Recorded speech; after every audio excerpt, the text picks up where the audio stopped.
আসসালামু আলাইকুম। সংবাদে আপনাদের সবাইকে স্বাগত জানাচ্ছি। আমি ফিরোজ তোহা। শুরুতেই আরবে কেবলস সংবাদ শিরোনাম। দখলদার ইসরায়েলি বাহিনী এবং নিরীহ ফিলিস্তিনিদের মধ্যে ভয়াবহ যুদ্ধ চলছে। আর এই মুহূর্তে আমাদের হাতে এসছে যুদ্ধের ভয়ঙ্কর কিছু গুরুত্বপূর্ণ আপডেট সংবাদ। প্রথমেই জানাবো, গাজায় আগ্রাসন, ইসরায়েলি হামলায় শিশুসহ নিহত ৩০। অবরুদ্ধ গাজায় যেন থামছেই না মৃত্যুর মিছিল। একের পর এক ইসরায়েলি হামলায় প্রাণ হারাচ্ছে নিরীহ ফিলিস্তিনিরা। আজ ভোরে গাজা শহরের আইডিএফের বিমান হামলায় নিহত হয়েছে শিশুসহ ১১ জন। বিষয়টি জানানো হয়েছে আল জাজিরার প্রতিবেদনে। এরপর জানাবো, পাকিস্তানি রেঞ্জার্স আটক, কাশ্মীরের নিয়ন্ত্রণ রেখায় ভয়াবহ সংঘর্ষ। ভারতের বিএসএফ রাজস্থানে আন্তর্জাতিক সীমানা থেকে এক পাকিস্তানি সীমান্তরক্ষী রেঞ্জার্সকে আটক করেছে বলে দাবি করেছে, তবে ভারত এখনও তার পরিচয় প্রকাশ করেনি। এদিকে সফলভাবে ক্ষেপণাস্ত্র পরীক্ষা চালালো পাকিস্তান। সফলভাবে ৪৫০ কিলোমিটার পাল্লার একটি ব্যালিস্টিক ক্ষেপণাস্ত্রের পরীক্ষা চালিয়েছে পাকিস্তান। দেশটির গণমাধ্যম জিও নিউজ এক প্রতিবেদনে এই তথ্য নিশ্চিত করেছে। এবারে জানাবো, যুক্তরাষ্ট্রের ক্যালিফোর্নিয়ায় ছোট বিমান বিধ্বস্ত, নিহত এক। যুক্তরাষ্ট্রের দক্ষিণ ক্যালিফোর্নিয়ায় সিমি ভ্যালি এলাকায় একটি বিমান বিধ্বস্ত হয়ে একজন নিহত হয়েছে। আজ বিকেলে সিমি ভ্যালি আরাকায় এই ঘটনা ঘটে। দ্য নিউ ইয়র্ক পোস্টে বিষয়টি নিশ্চিত করেছে।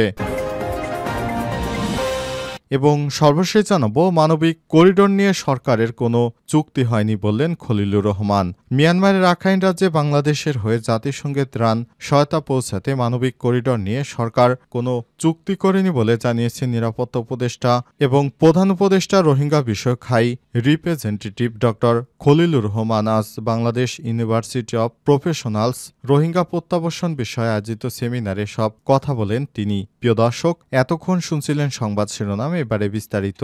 তবে তার আগে বন্ধুরা, অনুরোধ থাকবে এই সংবাদটিতে একটি লাইক দিন। এই চ্যানেলে আপনি নতুন হয়ে থাকলে আমাদের সংবাদটি দেখতে দেখতে চ্যানেলটি সাবস্ক্রাইব করে রাখুন। কমেন্ট করে বন্ধুরা আপনার মূল্যবান মতামত জানিয়ে দিন আপনি বিশ্বের কোন দেশ থেকে বা বাংলাদেশের কোন স্থান থেকে আমাদের সংবাদটি দেখছেন এবং শুনছেন। আর বন্ধুরা, গাজা যুদ্ধে আপনি যদি নিরীহ ফিলিস্তিনিদের ভালোবেসে থাকেন, কমেন্টে ইয়েস লিখে বিশ্ববাসীকে জানিয়ে দিন। সংবাদটি আপনার সোশ্যাল মিডিয়া ফেসবুকে বন্ধুদের মাঝে শেয়ার করে দিন, যাতে করে তারা আমাদের এই লেটেস্ট আপডেট সংবাদগুলো জানতে পারে। এবারে বিস্তারিত। ইসরায়েলি হামলায় শিশুসহ নিহত ৩০। অবরুদ্ধ গাজা উপত্যকায় যেন থামছেই না মৃত্যুর মিছিল। একের পর এক ইসরায়েলি হামলায় প্রাণ হারাচ্ছে নিরীহ ফিলিস্তিনিরা। আজ গাজা শহরে আইডিএফের বিমান হামলায় নিহত হয়েছে শিশুসহ ১১ জন। গাজা স্বাস্থ্য মন্ত্রণালয় জানিয়েছে, এর আগে ৪৮ ঘণ্টায় গাজায় প্রাণহানির সংখ্যা দাঁড়িয়েছে ৭৭-এ। এর মধ্যে ৭ জনের লাশ উদ্ধার করা হয়েছে ধ্বংসস্তূপের নিচ থেকে। এদিকে গাজার একটি হাসপাতালে অপুষ্টি ও পানিশূন্যতায় আক্রান্ত হয়ে আল সাকাফি নামে এক কন্যা শিশুর মৃত্যু হয়েছে। এই পরিস্থিতিতে গাজায় ইসরায়েলের টানা ২ মাসেরও বেশি সময় ধরে চলা অবরোধের তীব্র নিন্দা জানিয়েছে ইউরোপ সহ বিশ্বের অনেক দেশ। ২ মার্চ থেকে এই ভূখণ্ডে সম্পূর্ণ অবরোধ আরোপ করেছে ইসরায়েল। দখলদার ইসরায়েলি বাহিনী নিরীহ ফিলিস্তিনিদের কোনরূপ খাবার সরবরাহ করতে দিচ্ছে না। এরপর থেকে কোনো পানি, খাবার বা চিকিৎসা সরঞ্জামবাহী গাড়িও প্রবেশ করতে পারেনি ফিলিস্তিনের। ফলে অপুষ্টিতে কমপক্ষে ৫১ জন মারা গেছে। এদিকে আজ গাজা শহরের উত্তর অঞ্চলে শেখ রিদওয়ানপাড়ায় একটি খাদ্য বিতরণ কেন্দ্রকে লক্ষ্য করে বিমান হামলা চালিয়েছে ইসরায়েল। নিহত হয়েছে ৬ জন ফিলিস্তিনি, আহত হয়েছে বেশ কয়েকজন। গাজা থেকে ফিলিস্তিনিদের বিতরণের জন্য খাদ্যকে অস্ত্র হিসেবে ব্যবহার করছে দখলদার ইসরায়েলি বাহিনী, এমনটাই দাবি করেছে ফিলিস্তিনের বিভিন্ন সংগঠন। সেভ দ্য চিলড্রেনের এক বিবৃতিতে জানিয়েছে, গাজার উপর অবরোধ অবিলম্বে প্রত্যাহার করে মানবিক সহায়তা প্রবেশের অনুমতি দিতে হবে। পরিস্থিতি আরও ভয়াবহ হয়ে আসছে। যুদ্ধবিরতি চুক্তির প্রথম ধাপের মেয়াদ শেষ হওয়ার পর ১৮ মার্চ থেকে নতুন করে প্রাণঘাতী হামলা শুরু করে পর্যন্ত ৩৯৬ জন মারা গেছে, আহত হয়েছে ৬,৩২৫ জন। পাকিস্তানি রেঞ্জার আটক, কাশ্মীরের নিয়ন্ত্রণ রেখায় ভয়াবহ সংঘর্ষ।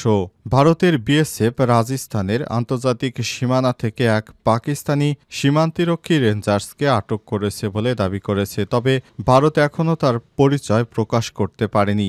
এদিকে পাকিস্তানি এই রেঞ্জার্সকে আটকের পর কাশ্মীর নিয়ন্ত্রণ রেখায় এলওসি পাকিস্তান ও ভারতের সেনাদের মধ্যে ভয়াবহ সংঘর্ষ হয়েছে। এটি সাম্প্রতিককালে দুই দেশের মধ্যে সবথেকে বড় সংঘর্ষ। আজ এক প্রতিবেদনে এই তথ্য জানিয়েছে ভারতের সংবাদ মাধ্যম এনডিটিভি জানায়, বিএসএফ শনিবার রাজস্থানের আন্তর্জাতিক সীমানা থেকে পাকিস্তানি রেঞ্জার্সকে আটক করেছে। এর আগে 23 April BSF constable Poonam Kumar সাহুকে আটক করে পাকিস্তান। এর আগে 23 এপ্রিল বিএসএফের ওই কনস্টেবলকে আটক করে তাদের দেশে নিয়ে গেছে। পাঞ্জাবের ফিরোজপুর সেক্টরে কৃষকদের পাহারার দায়িত্বে ছিলেন সাহু।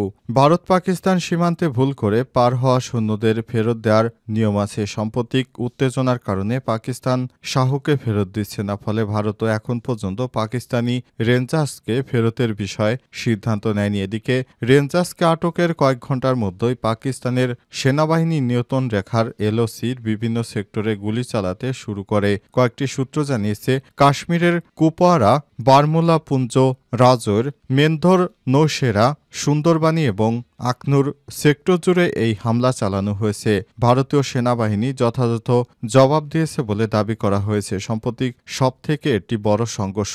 এখানে একসঙ্গে সবথেকে বেশি পাকিস্তানি পোস্ট নেয়। অবশ্য এখন পর্যন্ত কোনো প্রাণহানির খবর পাওয়া যায়নি। সফলভাবে ক্ষেপণাস্ত্র পরীক্ষা চালালো পাকিস্তান। সফলভাবে 450 কিলোমিটার দূরপাল্লার একটি ব্যালিস্টিক ক্ষেপণাস্ত্রের সফল পরীক্ষা চালিয়েছে পাকিস্তান। দেশটির গণমাধ্যম জিও নিউজ এক প্রতিবেদনে তথ্য নিশ্চিত করেছে। প্রতিবেদনে বলা হয়েছে, আবদালি উইপন সিস্টেম নামের ওই ক্ষেপণাস্ত্র সিন্ধুর মহড়ার অংশ হিসেবে উৎক্ষেপণ করা হয়েছে বলে জানিয়েছে ইসলামাবাদ। এক বিবৃতিতে পাকিস্তান সরকার বলেছে, ক্ষেপণাস্ত্রটির উৎক্ষেপণের লক্ষ্য ছিল সেনাবাহিনীর প্রস্তুতি যাচাই এবং ক্ষেপণাস্ত্রের উন্নত ন্যাভিগেশন সিস্টেম ও গতিশীলতা পরীক্ষা করা।